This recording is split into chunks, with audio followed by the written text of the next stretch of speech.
नमस्कार, स्वागत है आपका हमारे खास कार्यक्रम हरियाणा विकास डायरी में और मैं हूं आपके साथ जागृति खंतवाल।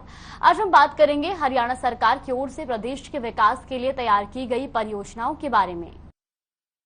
हरियाणा के मुख्यमंत्री मनोहर लाल प्रदेश के विकास के लिए तत्परता से कार्य कर रहे हैं। विकास के पथ पर बढ़ता रहे हरियाणा, इस संकल्प को लेकर सीएम मनोहर लाल ने हरियाणा में 1100 करोड़ रुपए से अधिक के राहत पैकेज की घोषणा की है।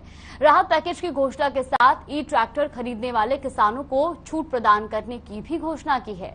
किसानों पर धन की वर्षा, ई ट्रैक्टर खरीद की छूट पर सरकार की मुहर, 1100 करोड़ रुपए के राहत पैकेज का तोहफा। वैश्विक कोरोना महामारी के कारण आर्थिक गतिविधियों पर पड़े प्रतिकूल प्रभाव के मद्देनजर हरियाणा के मुख्यमंत्री मनोहर लाल ने 1100 करोड़ रुपए से अधिक के राहत पैकेज की घोषणा की है। इस पैकेज के तहत असंगठित क्षेत्र के श्रमिकों की आर्थिक स्थिति को देखते हुए 12 लाख परिवारों के लिए 600 करोड़ रुपए के राहत पैकेज की घोषणा की गई। इसके अंतर्गत ऐसे सभी परिवारों को 5000 रुपए की आर्थिक सहायता प्रदान की जाएगी। इसके अलावा छोटे दुकानदारों के लिए भी 150 करोड़ रुपए के तहत राहत पैकेज की घोषणा के साथ ही ई ट्रैक्टर खरीदने वाले 600 किसानों को 25% छूट प्रदान करने की भी घोषणा की गई। मुख्यमंत्री ने ये घोषणा राज्य सरकार के दूसरे कार्यकाल के 600 दिन पूरे होने के उपलक्ष्य में आयोजित प्रेस वार्ता को संबोधित करते हुए की। आज का ये जो प्रेस वार्ता का संदर्भ है, ये आपके सामने अभी हमारे डायरेक्टर पब्लिक रिलेशन ने स्पष्ट किया है। आज मैं अपने पूरे मंत्रिमंडल के साथ आपके साथ कुछ बातें शेयर कर रहा हूं कि हमारी ये जो दूसरी टर्म है, इसके आज ठीक 600 दिन पूरे हो गए हैं। ऐसे एक मन में विचार आया कि हमारे प्रतिद्वंदी, हमारे विपक्षी दल के लोग, खास करके कांग्रेस, हमको सालों का हिसाब पूछते हैं कि इस साल में क्या हुआ, इतने सालों में क्या हुआ। हमने कहा सालों का नहीं, हम दिनों का भी हिसाब बता सकते हैं कि कितने दिनों में क्या काम हुए। ये इस दूसरी टर्म के जो 600 दिनों का समय है, उपलब्धियां हमारी अपार हैं, लेकिन फिर भी एक बात का उल्लेख जरूर करूंगा कि इसमें अधिकांश समय, लगभग 400 दिन इस 600 दिन में से कोरोना महामारी के कारण से हमारी जो गति थी वो जितनी हम चाहते थे उतनी तो नहीं बन पाई। गति हमारी धीमी जरूर रही, लेकिन हम लगातार चलते रहे। अन्य विभागों के साथ प्राथमिकता के तौर पर इस कोरोना महामारी का मुकाबला करना, ये भी अपने आप में एक बड़ी चुनौती थी। और इस चुनौती को ध्यान में रखते हुए हमसे जो बढ़िया से बढ़िया बना वो हमने किया। इस चुनौती में बहुत काम ऐसे जो हमको पहली बार ही ध्यान में आए कि कोरोना की महामारी, उसमें ये विषय भी हो सकते हैं जिसका कभी पहले ध्यान नहीं दिया गया था और इस महामारी के कारण से ही उनका आभास हुआ। हमने उसकी पूरी तैयारी की। पहली वेव जिसका समय मैं समझता हूं मार्च 2020 से और अक्टूबर 2020, 7 महीने तक वो पीक पर पहुंची वेव। लेकिन दूसरी वेव मार्च से शुरू होकर के मई में ही पीक पर पहुंच गई और पहले से 4 गुना 5 गुना ज्यादा ग्रेविटी उसकी थी। वो पहले वाली वेव के समय के हमारे सारे अनुभव, सारी सीख, ये दूसरे इस कोरोना के वेव के समय हमको उसका लाभ मिला, उन अनुभवों का, और सफलता से उसको हमने टैकल भी किया। इन 600 दिनों में अगर मैं ये कहूं कि कोरोना के साथ साथ आर्थिक सामाजिक दृष्टि से समाज में जो लोकहित के काम, लोक कल्याण के काम करने थे, उसमें भी हम पीछे नहीं रहे, लगातार आगे बढ़ते रहे। अपने को ध्यान में है कि कुछ काम तो हमने जो आज तक नहीं हुए थे और वो हमने किए हैं, करके दिखाए हैं, और उनके करने के पीछे की हमारी जो भूमिका है वो भूमिका यही है कि समाज के हर व्यक्ति को हम उसके वांछित जो उसकी अपेक्षाएं हैं उसके अनुसार क्या दे सकते हैं। व्यक्ति को आगे बढ़ने की अपेक्षा होती है, उसमें उसको कैसे फैसिलिटेट किया जाए, कैसे उसको सुविधाएं दी जाए। जो अभावग्रस्त पीड़ित लोग हैं, कमजोर हैं, उनकी कमजोरियों को कैसे हम समाप्त करने में सरकार की भूमिका बड़ी निभा सकें। गरीब का कल्याण, ये हमारे लिए महत्वपूर्ण बात है। इसलिए समाज के प्रति जो संवेदनशीलता है उसको ध्यान में रखते हुए हमारा पूरा मंत्रिमंडल लगातार, यानी मैं कह सकता हूं कि हमारे साथियों ने सामान्य सरकारों में जो पहले जितना काम वो मंत्रीगण करते थे, हमने उससे डबल काम किया है, डबल शिफ्ट में किया है। अगर मैं 600 दिन की बात करूं तो हमने 1200 दिन का काम कर लिया इसमें। और हमारी तो जो पहली टर्म थी उसको भी अगर मिलाते हैं तो हमने पिछले 5 साल में भी 10 साल का काम किया। काम के नाते से हर हमारा साथी, और केवल मंत्रिमंडल के साथी ही नहीं, तो हमारे जितने भी ब्यूरोक्रेट्स हैं, जो हमारे अधिकारी हैं, जैसा उनको कहा, जैसा एक नीति के नाते, पॉलिसी के नाते जो बातें सरकार की ओर से बनाई गई उसको सिरे चढ़ाने में, नीचे उतारने में उन्होंने भरसक प्रयत्न किए, दिन रात एक किया। हरियाणा के चहुमुखी विकास के लिए मुख्यमंत्री मनोहर लाल ने कई कल्याणकारी योजनाएं बनाई हैं। सीएम ने प्रदेश के किसानों के हित में फैसला लेते हुए ई ट्रैक्टर खरीद पर छूट दी है। सीएम मनोहर लाल ने आशा वर्कर्स और एनएचएम जैसे कोरोना वायरस को 5,000 रुपए प्रति परिवार देने की भी घोषणा की है और बीपीएल परिवारों के कोविड पीड़ित मरीजों के पूरे खर्चे का भी वहन किया है। सीएम मनोहर लाल ने कहा कि असंगठित क्षेत्र के श्रमिकों को योजना का लाभ प्रदान करने के लिए एक पोर्टल बनाया गया है और इस पर 18 जून से पंजीकरण आरंभ हो जाएगा। सीएम ने कहा कि ई ट्रैक्टर पर दी जाने वाली छूट का लाभ 600 किसानों को दिया जाएगा। इसके लिए 30 सितंबर 2021 तक ई ट्रैक्टर बुक करवाने वाले किसान ये लाभ पाने के लिए पात्र होंगे। यदि आवेदन करने वाले 600 से कम हुए तो सभी को लाभ मिलेगा और यदि बुक करवाने वालों की संख्या 600 से अधिक होगी तो ड्रॉ के माध्यम से निर्णय लिया जाएगा। एक अच्छा हरियाणा, नया हरियाणा, स्वस्थ हरियाणा, सक्षम हरियाणा, शिक्षित हरियाणा, सामर्थ्य हरियाणा, ऐसे हरियाणा की कल्पना लेकर आगे चल रहे हैं और हर व्यक्ति को शिक्षा मिले, उसके स्वास्थ्य की चिंता हो, उसको सुरक्षा मिले, उसको रोजगार मिले, स्वावलंबी हो और उसका स्वाभिमान ये भी सुरक्षित रहे। क्योंकि स्वतंत्र देश के स्वतंत्र नागरिक होने के नाते स्वाभिमान ये बहुत बड़ी चीज होती है।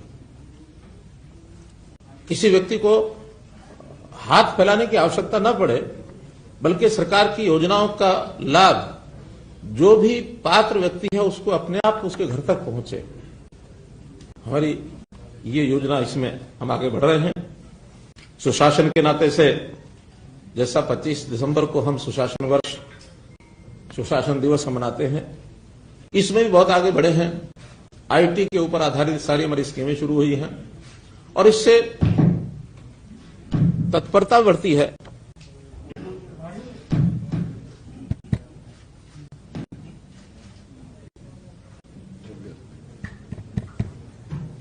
हो गया।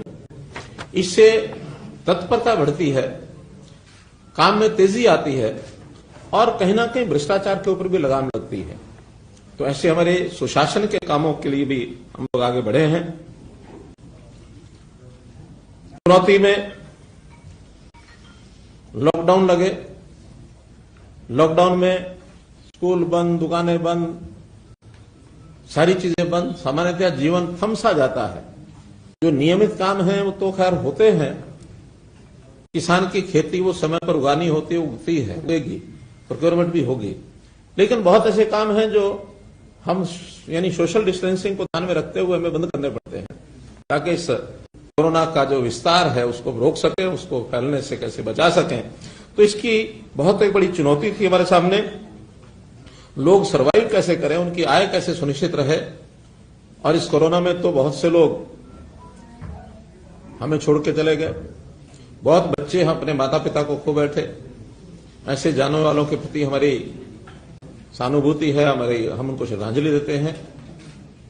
हमने उन बच्चों की भी चिंता की है जो अपने माता पिता को खो बैठे हैं। समाज का हर वर्ग कैसे सुखी हो, ये हमने चिंता की है। जैसा कहा जाता है कि सर्वे भवन्तु सुखिना, सर्वे सन्तु निरामया, सर्वे भद्राणि पश्यन्तु, मां कश्चित् दुख भाग भवेत्। अर्थात हर कोई सुखी रहे, हर कोई निरोगी रहे, हर कोई कैसे यानी उसको किसी प्रकार का कष्ट न हो, ऐसी कल्पना को करते हुए हम लोग ये कर रहे हैं। जो चीजें नई हमने की हैं, मेरी फसल मेरा ब्यौरा, एक ऐसा कार्यक्रम कि किसान के हित में इसको हमने शुरू किया।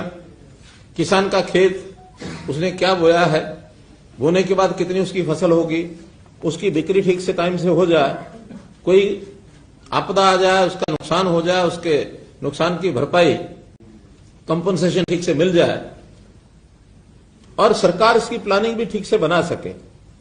अगर आज आवश्यकता ऐसी होगी कि कौन सी फसल कितनी बुआई कराई जाए, आवश्यकता के हिसाब से इसकी प्लानिंग की भी जरूरत है। कोई एक ऐसा समय था कि अपने देश में खाद्यान्न की कमी थी, लेकिन हरित क्रांति के बाद आज खाद्यान्न भरपूर मात्रा में है, और कई बार तो गोदाम में पड़ा खराब भी होता है। लेकिन आज भी बहुत चीजों की कमी है, तिलहन की कमी है, दालों की कमी है, फलों की कमी है। तो इन चीजों को सरकार प्लान कर सके ठीक से, तो इसलिए मेरा फसल मेरा ब्यौरा, ये भी आपकी जानकारी के लिए हरियाणा में हमने कार्यक्रम चलाया। इसको भी अब बाकी प्रांत आगे बढ़ा रहे हैं। हम तो यहां जमीनों का रजिस्ट्रेशन एक प्रकार का फसलों का 2 साल से कर रहे हैं। पंजाब में इस बार केंद्र की ओर से एक निर्देश गया कि सब किसान जानकारी दें कि कौन कितनी फसल बोता है। इसका विरोध ही शुरू हो गया वहां कि आखिर ये जानकारी हमसे क्यों मांगते हैं। हमारा तो कहना कि किसान की भलाई में है ये जानकारी, हमने इसमें से निकालना कुछ नहीं है, लेकिन किसान की भलाई इसमें है कि उसकी उगाई फसल ठीक से प्रोक्योर हो जाए, योजना में उसको लाभप्रद चीज है उसको बताया जाए, जमीन खाली कौन सी रहेगी उसका भी उसको लाभ होता है तो वो भी उसको बताया जाए। और फिर किसानों को हमने प्रोक्योरमेंट जो की है, 11 फसलों की प्रोक्योरमेंट हम लोग कर रहे हैं। और इस प्रोक्योरमेंट के बाद पहली बार हमने किसानों को सीधी पेमेंट दी है, डायरेक्ट डीबीटी के माध्यम से। मेरी फसल मेरा ब्यौरा में 9 लाख किसानों को 62 लाख एकड़ भूमि रजिस्टर करके, और इस बार लगभग 1700-1800 करोड़ रुपए उनको सीधा किसानों को गया है। एक बहुत बड़ा एक आंकड़ा है, और किसान के घर में सीधा चला जाए, बीच में कोई ऐसा आदमी नहीं है उसकी पेमेंट को अपने पास लेके रख ले। जो किसान आज तरह तरह की बातें करते हैं, मैं समझता हूं अगर हरियाणा के सारे सिस्टम को ठीक से समझ जाएं तो ये भूल जाएंगे कि किस कानून का क्या उपयोग है। हम तो बिना कानूनों के भी इतना कर रहे हैं, और कानूनों में यही बातें हैं, कानून में और कोई बात नहीं है। चाहे वो मंडियों की बिक्री की बात है, चाहे वो कॉन्ट्रैक्ट खेती की बात है, सारे विषय यही है और कोई नहीं है।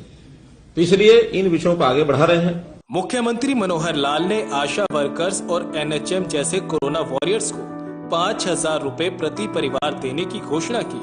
राज्य सरकार ने कोविड से जान गंवाने वाले बीपीएल परिवारों के 18 से 50 वर्ष तक की आयु के सदस्य को 2 लाख रुपए एक्स ग्रेशिया अनुदान देने की घोषणा की।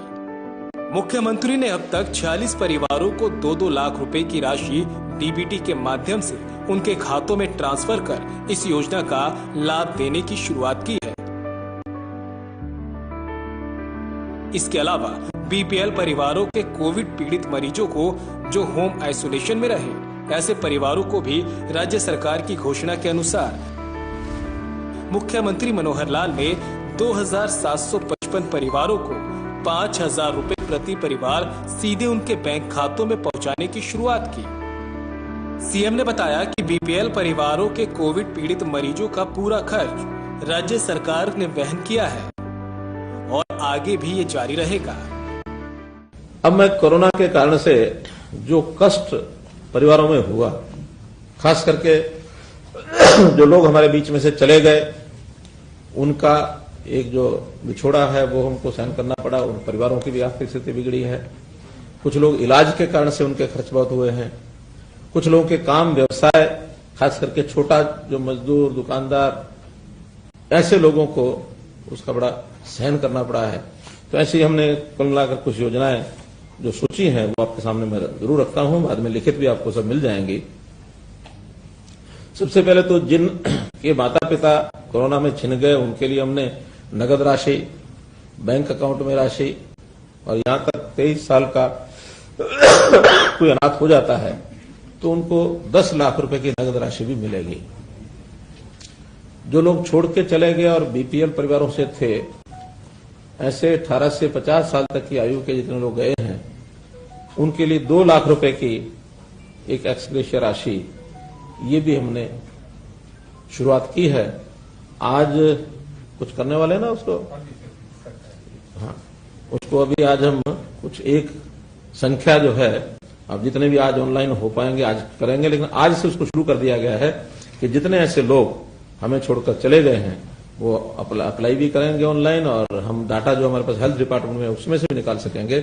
तो ऐसे गरीब परिवारों को 18 से 50 वालों को 2 लाख रुपए नगद राशि ये भी उनको दी जाएगी बीपीएल के लिए।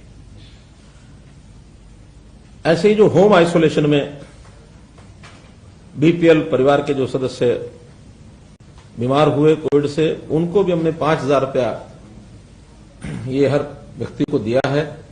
वो भी आज उसको भी हम लॉन्च कर देंगे। लगभग अभी ये 10,000 के आसपास ये संख्या हमारे पास आ गई है। बाकी जैसे जैसे इनमें से अप्लाई करेंगे लोग, वैसा वैसा इनको और आगे बढ़ा देंगे। अस्पताल में जो भर्ती हुए थे, ऐसे प्रति व्यक्ति 35,000 रुपए की राशि, 35,000 नहीं, ये तो मैं बाद में पूरी राशि कर दी है कि जितना उनका खर्च आएगा बीपीएल का वो सारा खर्च हम देंगे। तो इसको भी हम शुरू करने जा रहे हैं।